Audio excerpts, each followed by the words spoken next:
Good morning, good evening, good afternoon, depending on where you are in the world, and welcome to another Story Hour.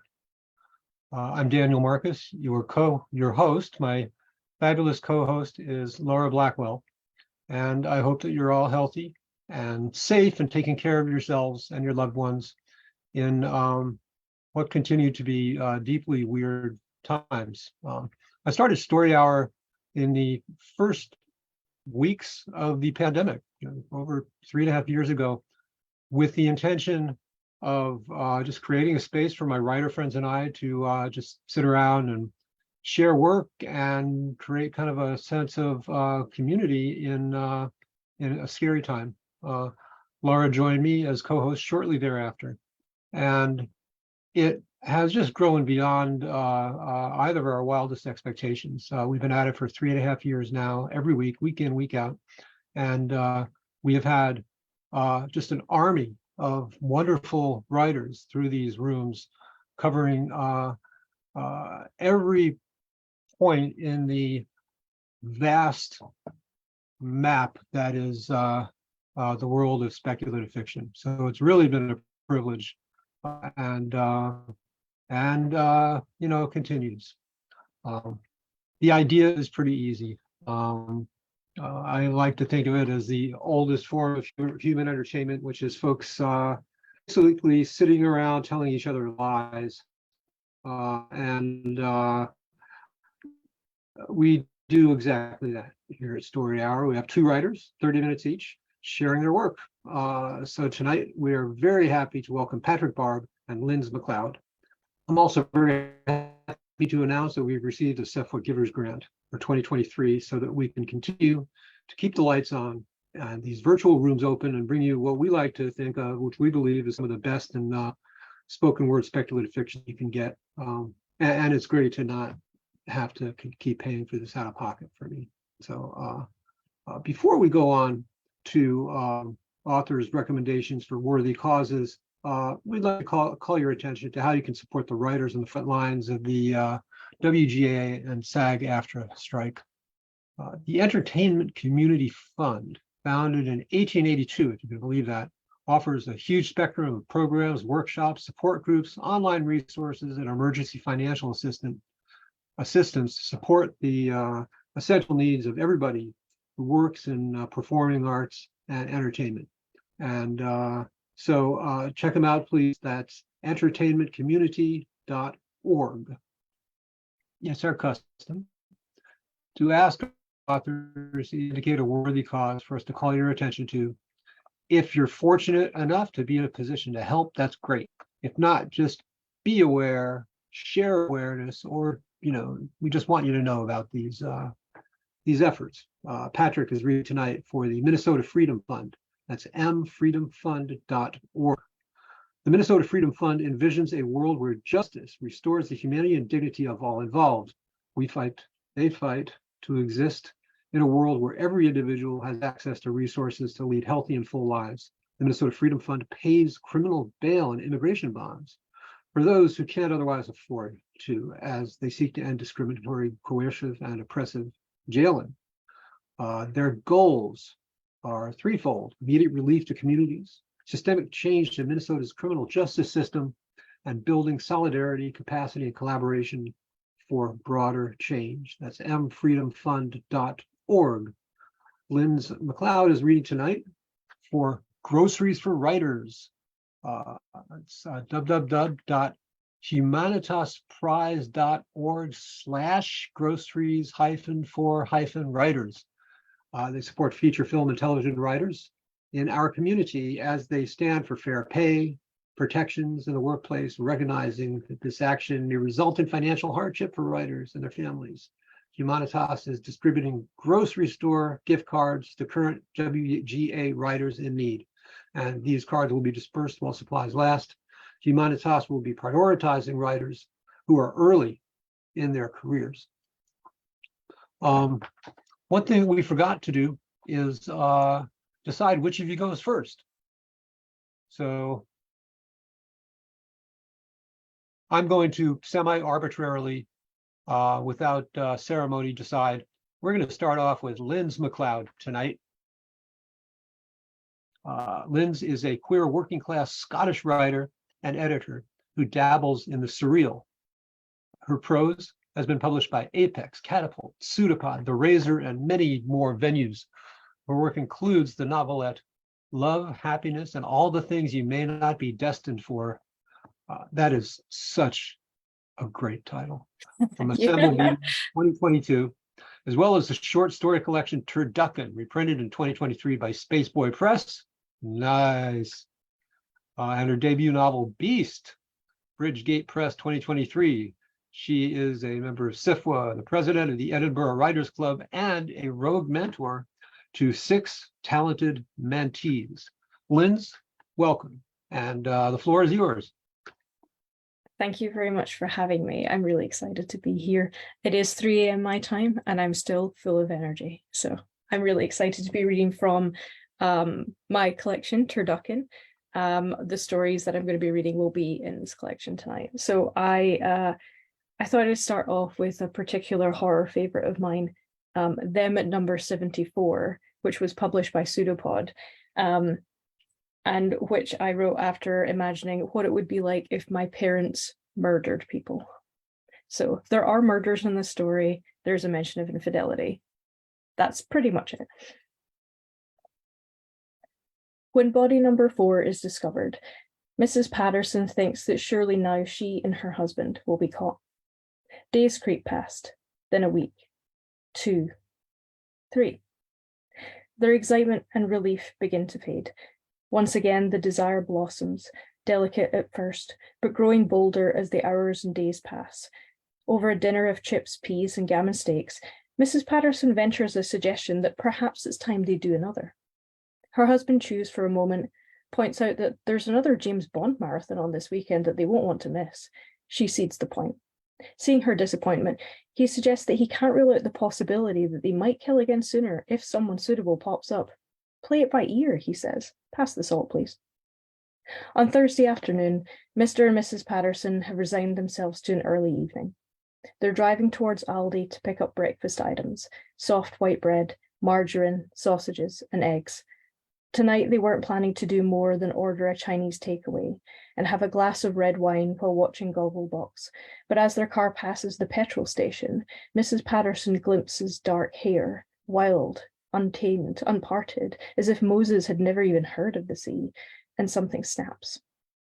She pats her husband's arm and he swerves instantly, parking on the other side of the road. Mrs. Patterson points at the young woman striding into the station. They wait until she emerges again, tugging the collar of her faded denim jacket up against the wind, and slides back into her blue Kia. They follow her in the car for a couple of miles, staying a respectable distance behind. The Kia shudders into the driveway of a semi-detached house. The young woman carries a tattered, bulging shopping bag from the boot into the house. She reuses plastic bags. That's good for the environment. Mr. and Mrs. Patterson are religious about the reuse of plastic bags. They cruise along the street, peering out at the house. Only one car in the driveway. No toys in the garden. An absence of children. The grass is a little overgrown with a few weeds swaying in the wind. An absence of husband. They park at the end of the terrace and pretend to study a paper map. Mrs. Patterson points out that the house is the last one on the end of a terrace, which provides easier access from the road, as well as reducing the amount of potential witnesses who might hear a struggle. Mr. Patterson notes the lack of security cameras or neighborhood watch signs. He drums his fingers on the steering wheel. Looking good. Can't be too careful, though, he says, and Mrs. Patterson agrees. After making a mental note of the house's location, they return home. They consult the map again, flimsy, thin paper, easily destroyed, should they ever need to dispose of such a thing quickly, to determine whether or not the house is too close to their own home. It is close, cutting it very fine, but Mr. Patterson thinks it will be suitable. Mrs. Patterson is more cautious. She was the one who spotted the young woman, and while she's keen to bond with her husband again, she's reluctant to dabble with danger. They decide to mull it over. Mr. Patterson places an order with the local Chinese restaurant over the phone, and while they're waiting for it to arrive, they switch the TV over to Countdown. A consonant, please, Rachel, Mrs. Patterson mouths along with contestant A, and frowns when contestant A requests a fourth vowel. Far too many. 3's all you need. Mr. Patterson concurs. 4 is greedy, over-egging the pudding. Subsequently, contestant A overreaches and is soundly beaten by contestant B. When it's time for the numbers game, Mrs. Patterson stares vacantly into space and tries to picture what the young woman's home decor looks like, while Mr. Patterson solves the game out loud and gets within 1 digit of the correct answer. When the host shows her working on the whiteboard, he sighs and berates himself for missing a trick. Mrs. Patterson consoles him. They peck on the lips. The takeaway arrives moments later. On Friday night, clad in dark clothes, they slip out of the back door and under the loose piece of fence.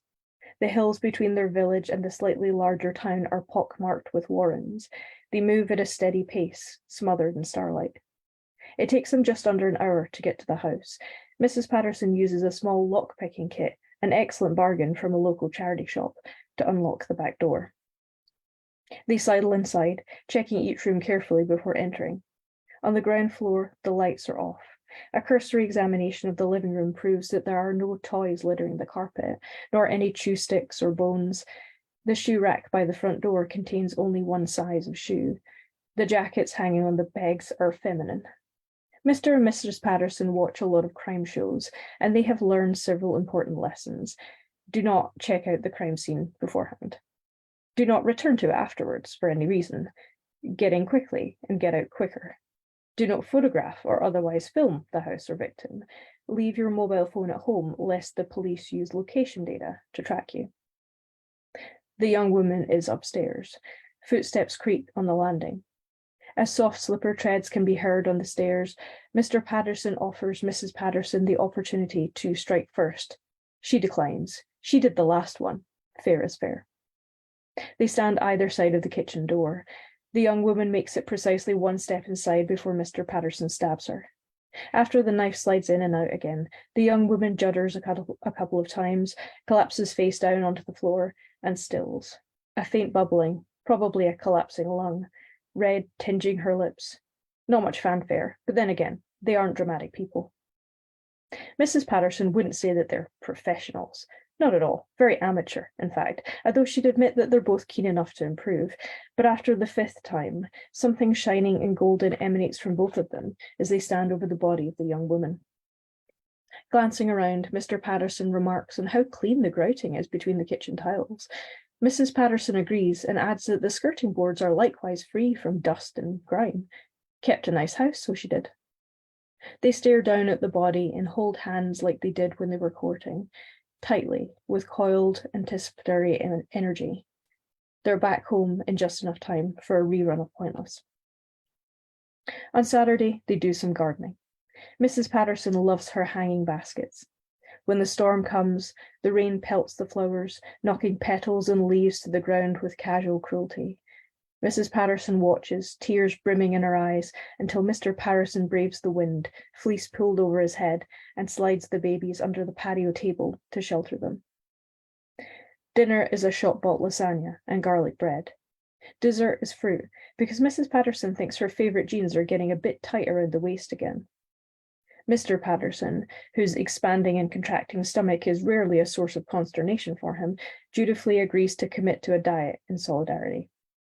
Television is good on a Saturday night. They watch all their favourite shows and in between relive the memories of the previous night. They compare the kill to the others in minute detail. Mrs. Patterson's favourite was the second, because she felt that the first one was a bit of a faff, especially when the victim wriggled out of Mr. Patterson's grip and almost escaped. Mr. Patterson agrees that the second kill was cleaner than the first, but admits that the 4th kill was his favourite. Why is that? Mrs. Patterson wants to know.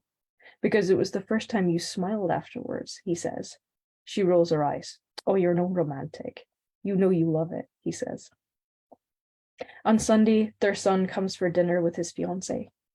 Mrs. Patterson cooks a beautiful roast chicken and julienne's carrots, while Mr. Patterson ably handles the creamy mashed potatoes and makes the same old jokes about lumpy gravy. During dinner, the fiancée compliments the food, the house. Mr. and Mrs. Patterson like her immensely. The conversation switches to celebrities. Their son makes a reference to the time a high-profile comedian cheated on his high-profile actress wife. For a long moment, the only sound is the scrap and crink of cutlery. The fiancé doesn't notice. Later, when the son and his fiancée leave, Mrs. Patterson does not bring up the moment. Instead, she puts on the kettle and busies herself with wiping the countertops. Mr. Patterson assumes it's best left alone. He pours milk into the mugs, then dries the dishes while the tea brews. They hold hands on the sofa, watching a chat show host interview an actress about an upcoming science fiction film they'll never see. Afterwards, they watch the first 20 minutes of another film before realizing they are too tired to continue.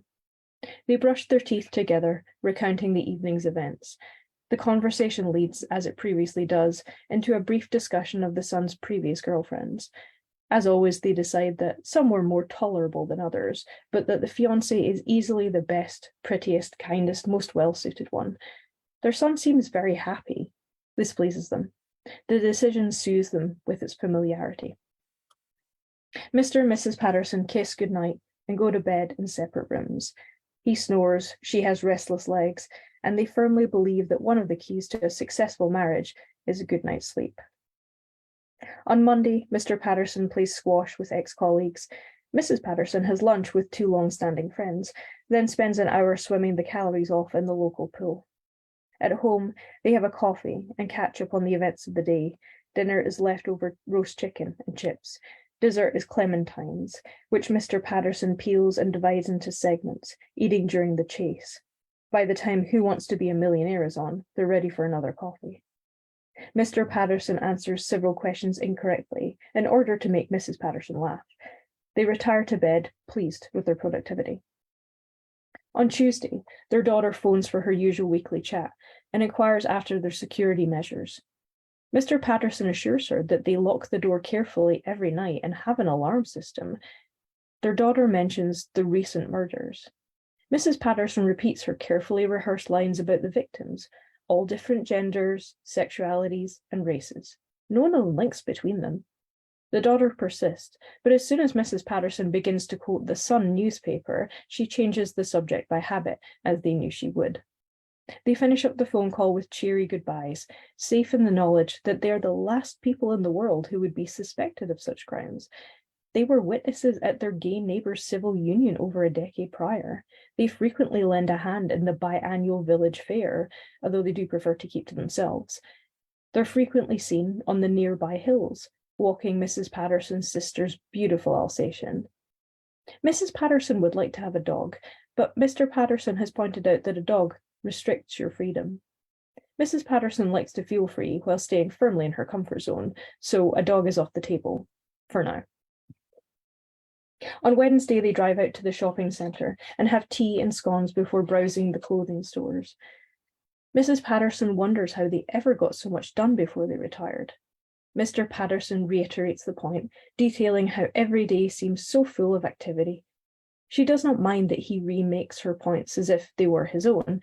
Conversely, she feels rather important that by producing a baseline, she can encourage him to embellish, to make something bolder and more exuberant. She likes being his foundation, and she's happy to believe that she is more of a backstage person. Several years ago, when their marriage had been rocky, other people had plenty of suggestions. Counselling, couples retreats, all that new age mumbo-jumbo. After weeks of talking it over, they decided all they needed was a fresh start, a proper clean slate, a new shared hobby. They'd been watching a BBC box set, some Danish crime drama, which Mr. Patterson wasn't particularly keen on because of the subtitles, when the idea had struck both of them at the same time. An exchange which, at any time, might have been superfluous and easily forgotten, had caused a sudden spark of interest. At first, simply talking about the plan had been enough to bring them closer together, yet they'd craved more intimacy, more physicality. Past middle age, they wanted to create memories, experiences, adventures beyond frequent holidays to the Spanish and Portuguese islands. The first victim had almost been their last, but things had worked out perfectly. No one was any the wiser, and the marriage was stronger than ever. As the rain drums a blues rhythm against the conservatory windows, Mrs. Patterson thinks that, all in all, it was really rather perfect. On Thursday, Mrs. Patterson goes to the post office to pay their bills. In the queue, she listens to two elderly women discussing the murders. Och, they'll catch him, one says. No doubt in my mind they all get caught in the end. Mrs. Patterson busies herself by admiring the range of holiday and occasion greeting cards and selects a couple of suitable options to keep in the stash at home in case she has forgotten to pop any upcoming birthdays or anniversaries in the diary. She wonders why people always assume a murderer is a man and why they think he has to be working alone. She and Mr. Patterson are different. They're a team, she thinks, and is comforted by the idea. When she returns, Mr. Patterson makes tea and ham sandwiches. Afterwards, they each have 2 chocolate digestive biscuits and discuss how long they should wait before killing again. He thinks it might be sensible to strike immediately, but to hide this body in a more secure location than the last. He suggests a local wooded area. Mrs. Patterson blinks, puzzled. She points out that they hid body number 4 there, and it was found far too quickly. He stares down at the map and hesitates before stabbing a spot with a thick finger. There. That's a fine suggestion. Mrs. Patterson puts the kettle on again. The next couple of weeks are quiet. Another storm wrecks the flower beds and baskets, so they make several trips to the garden centre to replace the ruined ones. Mr. Patterson drives past the usual turn without indicating. Mrs. Patterson nudges him, wondering if he'd been so enthralled with the latest chart topper on the radio that he had failed to notice. He double takes, turns at the next roundabout and swings back onto the correct road. It's not the first time he's done this over the last few years, but it is the first time he's got lost on road they travel weekly. Mrs. Patterson questions him, but he insists he's fine, simply a little tired. She ceases her questions when his tone takes on an ugly edge. A scarlet streak adorns his cheekbones. His eyes stay firmly on the road. Driving back from their favourite restaurant, 2 towns over, Mr. Patterson takes a winding back road that Mrs. Patterson is unfamiliar with. She shifts in her seat, wondering why he didn't stick to the well-lit and peopled main road.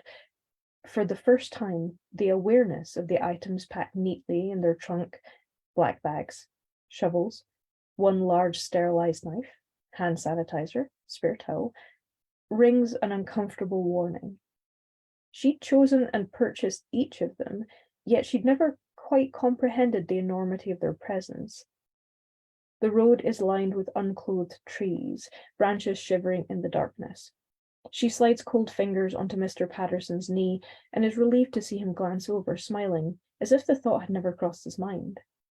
She's heard of partners turning on each other, of course. It happens all the time on television. Not to them, though. Mr. and Mrs. Patterson are different, a true team, tried and tested. She gives him an extra kiss before bed, just to make sure. On a windy Monday, Mr. Patterson asks her twice where the jam is kept.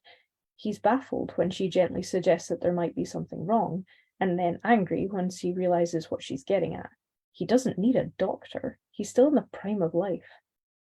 In their usual supermarket, he checks each aisle's title, chilled meats, frozen meats, home goods, before committing to perusing the shelves.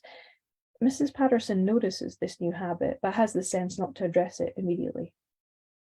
The following week, during a news broadcast of their latest victim, Mrs. Patterson peeks around the kitchen door and watches him search through the cupboards again for the jam. It takes him 4 cupboards before he locates the jar, by which time his bushy eyebrows are kissing in confusion. Lying in bed alone, listening to the silence of the house, Mrs. Patterson considers the possibilities. Racking her brain, she's certain that the jars have been kept in the same cupboard since time immemorial. The jam is, therefore, indicative of a larger problem. Mrs. Patterson rarely puts her foot down about anything, so it comes as a shock to Mr. Patterson when he realizes that she isn't going to budge. Tears are the final nail in the coffin. He presses her close to his chest and kisses the top of her head. He agrees to see a doctor. Mr. Patterson is given a thorough examination and booked in for an MRI, which he finds oppressive and strange. Afterwards, the doctor talks them through the results of the scan. Defiant, Mr. Patterson argues that he feels fine. This can't really be all that bad. The doctor has seen more than her fair share of elderly patients. She remains calm and patient. The news begins to sink in. At home again, in the place where they feel most comfortable, Mr. and Mrs. Patterson hold hands on the couch. The television has been turned off. Alexa is silent. The only sound is their own breathing, mirrored by the wind outside like the heaving breath of a dying god. Mr. Patterson suggests another outing to cheer them up. Mrs. Patterson agrees and excuses herself to the bathroom before they begin to draw up plans. Life has once again changed shape under her hands. She does not allow herself to cry, not yet. She flushes the toilet to make the visit seem realistic and splashes her face with cold water. She must adapt to a new challenge. Teamwork means making sacrifices. She is very used to ceding her own desires in favor of a joint endeavor. What she wants is to keep Mr. Patterson with her forever, regardless of his capacity. What they need is quite different. He is, through no fault of his own, a liability now. If it were her, he would reason through things in exactly the same way.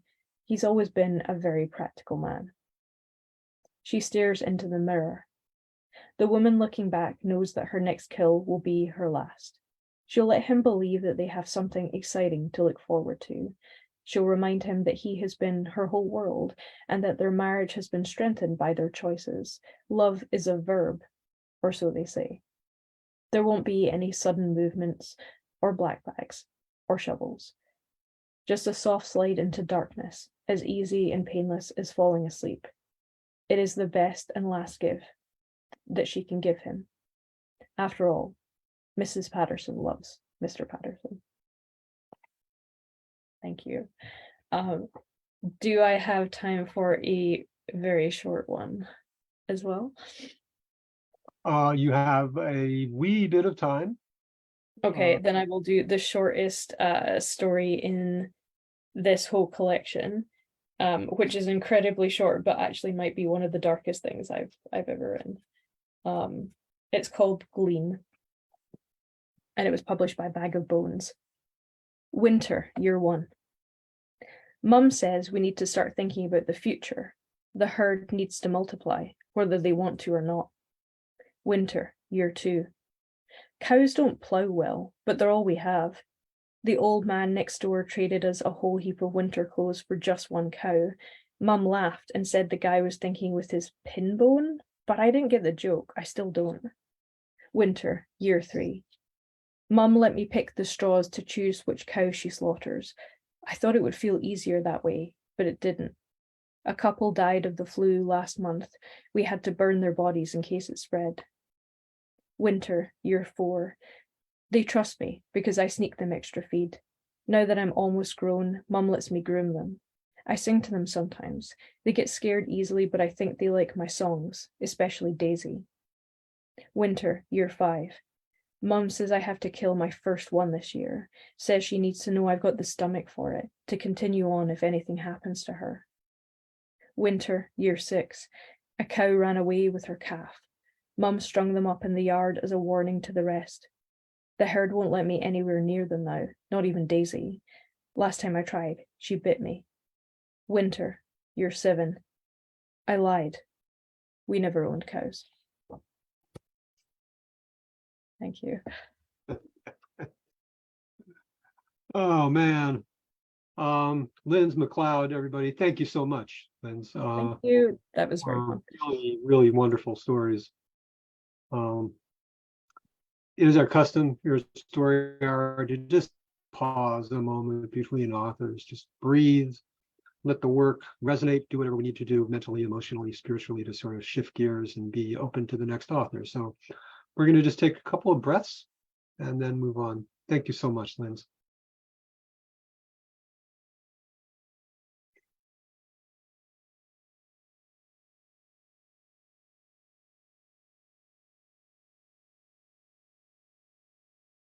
Patrick Barb is an author of weird, dark, and horrifying tales, currently living and trying not to freeze to death in St. Paul, Minnesota.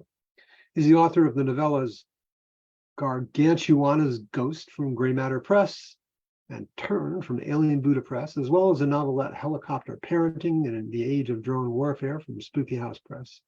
His forthcoming projects include the dark fiction collection Pre-Approved for Haunting from Keylight Books, Turner Publishing, coming out in September 2023. That's next month. The novella The Nut House, Bridges Gate Press, late 2024. The novel Abducted from Dark Matter Inc., fall 2024. He is a member of both the HWA and SIFWA, and you can visit him at patrickbarb.com. Patrick, welcome. Take it away. All right. Thanks, everyone. Thanks to Dan and Laura for having me. Thanks to everybody watching now and later for supporting short fiction. So as I said, I have a collection coming out next month, pre-approved for Haunting. It's right here. I'm going to be reading a story from this collection. The story was originally in an earlier form, the second place finisher in the Divination Hollow Reviews Hollywood Horror short story writing contest. So the story I'm going to be reading today is called I Will Not Read Your Haunted Script. I will not read your haunted script. Be brief. That's one of the first big lessons you need to absorb if you want to become a screenwriter. Any books you read, classes you take, overpriced workshops from hack gurus you attend, if they don't mention an economy of words, then ask for your money back now. Producers, actors, directors, all those folks above our pay grade, they barely read anything. So getting to the point in the scripts they do read is essential. To that end, when I say, I will not read your haunted script, that single declarative sentence should do the heavy lifting of a conversation I don't want to have and you probably don't want to experience. Then again, you're still here. You're standing in my foyer with a stack of pages bound together with two dull brass brads that resemble the worn-down doorknobs of an antique house. I can smell the heat radiating from the paper freshly ejected from a printer, so I'm guessing you stopped at the FedEx office around the corner. Look, I'm sorry you drove all the way out here to the valley. Believe me, I've lived in your shoes doing the whole desperate neophyte writer thing. I appreciate the initiative, and I hope my dogs, wherever they've gotten off to, didn't scare you too bad. I know why you came here to see me. I know why you insist that out of the millions of writers, wannabes, and was once and never agains in Hollywood, I'm the only screenwriter who can appreciate your script and the fact that it's haunted. But now, because you've come out all this way, and because you've got me here alone, practically cornered, I have to play the bad guy. Again. Lucky me. The truth is, you're the asshole here. Yeah, that's right. Let's kick this conversation up to a PG-13, because I need you to understand the seriousness of the offense you're committing. You've already told me again and again that your screenplay's haunted. I see you wiping sweat from your brow and your right leg shaking slightly. But I won't offer you a bottled water or a seat, because either one of those actions might be interpreted as an invitation to ask me again about reading your damn haunted script. And I won't read your haunted script. You think because I wrote the first script of that original movie in the franchise, the horror film series so notorious I'm forced to Scottish play it and leave it unnamed, that I have some insight into scripts, films, etc. you for some reason believe to be possessed, cursed, haunted, or whatever the hell you want to call them? But I don't. I mean, if you are the type of person to believe in Hollywood curses and the existence of haunted screenplays, then you already know that almost everyone involved in the first movie has ended up dead as a doornail. Maybe deader in the case of our director Cam with that whole experimental submarine imploding from deep sea pressure on a live stream at the Oscars thing. And if you know all that, then you also know I'm the film's last survivor, crew or cast. I'm a writer. I'm the credited writer on that first film in the franchise. We weren't aiming for high art or cult status appeal when we made it. We conceived it as another late 80s gore, tits and ass, blood and guts flick. We certainly didn't think we'd jumpstart a movie series with its accompanying clothes, posters, cute little stuffed versions of our masked maniac, and even an ill-advised Saturday morning cartoon series complete with breakfast cereal tie-in. Folks like you think all that success stemmed from my screenplay. That's if you believe everything you see from the Writers Guild Arbitration Committee. By the look of you, especially the absence of the blue-black bags of sleeplessness around the eyes, I'm guessing you're too young to have seen the first movie when it came out in the theaters. So I'm thinking you either had a big brother or sister who rented it and you snuck out of bed to peek at it behind your living room couch, or you waited until later when you could buy a re-release special edition on Blu-ray. You don't want to tell me which one it was? That's fine. But you have seen the movie, of course. Otherwise, you wouldn't be here at my house asking me to read your haunted script. And I won't read your haunted script. You're probably thinking, the parts with the old woman, that's where haunting occurs. They're so dialogue driven that there's no way they didn't originate in the screenplay. But let me tell you, if you want to make it here in Hollywood, prepare yourself for disappointment. Do you know how many scripts, original scripts, ideas from my own brain I've written since that first produced credit? Hundreds. I used to print them out and keep stacks in my office, but it got hard to maneuver around all those towers of paper. Now I just save them onto flash drives. So I've got drawers full of these rectangular metal things and no clue which scripts are on them. The point is, I never stopped working on my own ideas. Coming up with characters, conflicts, building these worlds. I love that shit. Now, ask me how many of those hundreds of scripts I've written got made into movies. 0. But you knew that, didn't you? Bet you have my whole IMDb profile memorized. You write a screenplay and everyone thinks it's haunted. Everyone. I found out the hard way that no one wanted to buy anything original from me. No comedies, actioners, or Oscar bait dramas, because they were afraid whatever I wrote might be another haunted script. And I had to go through 3 agents and 5 managers before that lesson sunk in. Of course, the residuals from the first franchise movie and the story by credits for the sequels and that remake they tried, all of that drops into my checking account in varying amounts. Plus, I get brought in for punch-ups and last-minute ghostwriting projects for stuff already in the pipelines at the studios. I'm a reliable old hand, especially to rosy-cheeked junior studio execs fresh out of Stanford Business School or wherever. But I'm never credited. I write, I work, but no one ever knows about it. They make me sign these NDAs. Some people try and guess. My writer friends, the guys I play poker with once a month, they're always trying to pin some new horror cult favorite or superhero blockbuster on me. I'd say they're about 50-50 in terms of accuracy.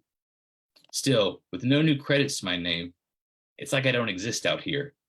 It's like I might as well be dead as far as this town is concerned. Sorry.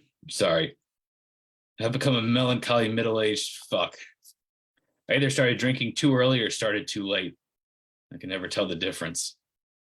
The point is, I'm probably drunk and I still will not read your haunted script. So don't think about leaving it by the front door or slipping it into my mailbox or placing it under the windshield wipers of my car. I've seen it all. If I find it, I'll throw it away or burn it. I've done it before. What? Do you think you're the first person to bring a supposedly haunted screenplay to me? It starts with friends passing me their scripts, the ones where they wrote about all the messed up weird shit echoing back from whatever past drug trips they've embarked upon. Bro, I think I got a haunted script here. And I'd smile, take the printout or open the PDF attachment and read. They're my friends after all. It's not like I could say no to my friends. Next, the production companies and even some studios came calling. They were all looking to replicate the success of the franchise, which was big enough for most to ignore the unseemly consequences of accompanying curses, assuming they didn't directly affect the bottom line. If a few creatives had to die under mysterious circumstances along the way, who cares? UCLA cranks them out fresh and palatably edgy every year anyway. I had an agent who kept a whole separate email folder with requests for me to read this or that alleged haunted screenplay. She'd say, I don't think there are even that many dead people around to haunt all these scripts. I bet they're killing folks just to get more ghosts to haunt the damn things. Starting out, I tried to read everything I got sent. I felt like I had to read my friends' scripts out of obligation and the studio scripts because I wanted work. But it was a slog. Eventually, friends stopped calling after I kept telling them I didn't think they had any haunted scripts. They thought I was holding back on them, like I wanted to be the only haunted screenplay guy in town. It was almost the same story with the work for hire haunted scripts. I'd head into these meetings with well-paid development executives seeking the easy dollars from the horror diehards, and I'd sit on their comfy leather sofas, sipping from their complimentary water bottles. And I'd start my pitch saying, first, I don't think this script is haunted, but I did notice some structural and character motivation issues that cut me off around that point and send me on my way. They didn't want me. They wanted the assurance of a profitable haunting. But I couldn't. I can't give that to them. I can't even point them in the general vicinity of ghosts. Do you want to know why? Want to know the big secret I felt compelled to keep all to myself this whole time? I didn't write the haunted parts of my script. There you go. Hopefully that juicy tidbit makes the drive out here worth it. I mean, I'm sure you bought a copy of the screenplay book they put out. Real nice binding on that thing, right? Bet you have that haunted scene memorized. That's all everyone ever talks about. We're in the middle of a scene where our masked killer is somehow using a chainsaw underwater to hack off the kicking, flailing limbs of some co-eds, and then bam, we cut to exterior cottage, magic hour. A simple gingerbread-style cottage in the woods surrounded by tall pine trees, like something from a fairy tale illustration. The sound of whistling pulls us to the home and through the open front door. Interior, cottage, continuous. We move past the modest foyer and into a sparsely furnished living room. With urgent strokes, the old woman sweeps dust across the hardwood floor. She wears a black house dress and a red kerchief tied haphazardly around gray hair resembling steel wool. Old woman. He's coming. He's coming. We must prepare. He'll be here soon. God, you've got that hungry but worshipful look in your eyes listening to me talk about that scene. It's not the first time I've seen it, believe me. And that's just the beginning of the scene. The movie spends some 20 minutes following the old woman, as she's so creatively named, while she cleans her little grandmotherly cottage in the woods and talks about this mysterious he and his imminent arrival. 20 minutes of screen time in a horror movie. Any horror flick worth its salt should be 80, 90 minutes tops. No one wants to be scared longer than that, or it starts feeling a little too much like life. So stop and ask yourself, would I really write a script that spent nearly a quarter of its length on cryptic, folksy weirdness that has absolutely nothing to do with the plot of my cheapy cash-in slasher flick? Exterior cottage, front porch, night. The old woman leans against the guardrail enclosing the front porch. The weathered boards under her feet are nearly stripped of paint. The moon hangs full and low in the sky, so low it looks like she could reach up and touch it. We hear footsteps off camera. Someone approaches from the woods. The rustle of something that sounds like pages being turned accompanies the arrival of bang! They jump cut to the movie's virginal heroine discovering the dead bodies of her fellow camp counselors, all mutilated in various gruesome and creative ways. Most of the death sequences got cut because of the damn cottage scene. And no one from the production even knew until the first screening. We had a big showing for all our investors, so they could be sure they hadn't wasted their kids' college tuitions or whatever. I couldn't speak when the credits finished rolling. No one could. Don't believe that shit you see in the DVD special features. None of that spontaneous applause breaking out BS. What actually happened is we all stood up and filed out of the theater, one by one, no one saying a goddamn word. We went over to the bar they'd rented for the after party. I remember pushing open the double doors at the front and stepping into another world. Like I'd crossed over into another timeline where my screenplay hadn't been completely hijacked by an injection of some random artsy-fartsy crap. The same people who'd stumbled from the theater like Romero's Undead were hugging and high-fiving 10 sheets to the wind and only 10 minutes into drinking. Brilliant, revolutionary, genre redefining. Went up to Cam and our editor, Elise Joyner, asked them, what the hell happened? Cam insisted he'd never shot the cottage footage, and Elise eventually admitted she'd never cut it into the print. Getting that much out of them was tough. They both looked doped up, half dreaming, stars in their eyes, you might say. I left them to make my way around the bar, nursing a Jack and Coke and asking everyone from our crew if they had any idea where the scene had come from. No one knew anything about it. They were sure as hell happy to claim it. And yeah, I've read all the fan theories that have come along in the intervening years. There's the group that thinks the old woman's supposed to be the masked killer's mother. But come on, I know Sean Cunningham. You think I'm going to rip off what he did with those Jason movies? No way. And then there's the people who think it's a whole Jesus thing. Jesus. Let me tell you, I wish it was. God knows. I'd love to have that kind of notoriety that comes with making a movie that pisses off my old Sunday school teachers and their ilk. Finally, there are the real sad cases who claim the old woman is their actual mom or grandma or whatever. But she's never playing a part. Oh no, they insist. That's her. She's being herself. I get tear-stained fan letters, folks thanking me for including their Meemaw or Mama Lou or Jin Jin in my screenplay and conjuring her back from the spirit realm along with my fellow filmmakers so she could prepare her loved ones for who knows. When the movie took off and everyone kept talking about the old woman scene in my haunted script, the producers dug up an alleged copy of a final draft, so it wasn't my final draft, because someone had added that scene.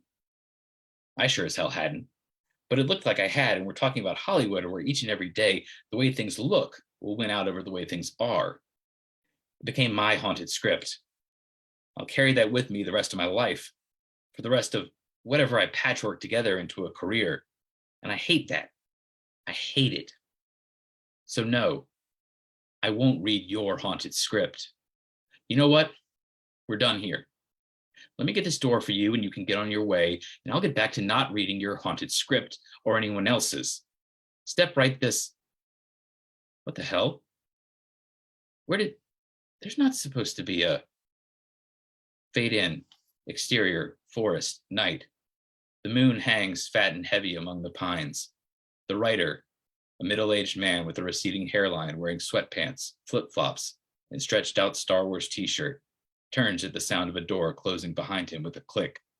Writer, the hell? But there's no door, no bungalow, just trees, and more trees. Stop it. Stop whatever this is right now. I'm going to... With nowhere else to go, the writer walks ahead, deeper into the night woods.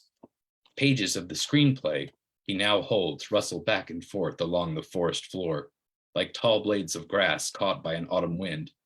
He looks down and we zoom in on a script page. Writer, reading. His lips move with the words as he realizes he's the one reading. He's the one speaking the scene into existence. This is real? How is this real? And where did you go? Hold on. I think I see something up there. Wait, is that the exterior cottage? Moments later, the writer steps through a break in the trees onto the land where the old woman's cottage sits. Her simple dwelling is lit from within by candlelight and sparkling clean outside and in. The front door is already open. The old woman stands in the doorway. Old woman, he's here. The writer flips through the pages of this haunted script, the one he refused to read, the one he wanted nothing to do with. Now, something compels him to keep reading, to keep going. Leaves crunch under his feet. He's desperate for a way out, some MacGuffin or Chekhov's gun set up for the final payoff. But he's the only writer here, and he has no idea what happens next. He's on the bottom step. 3 more steps to go and he'll be on the porch. The old woman holds out a hand for him to take. The writer can't look into her eyes. He won't look into her eyes. He looks down and flips to the last page. Nothing. There's nothing here. It's not even finished. You brought me a work in progress. Close up. He's wrong. There is something. Right at the top of the last page. Fade out. The end.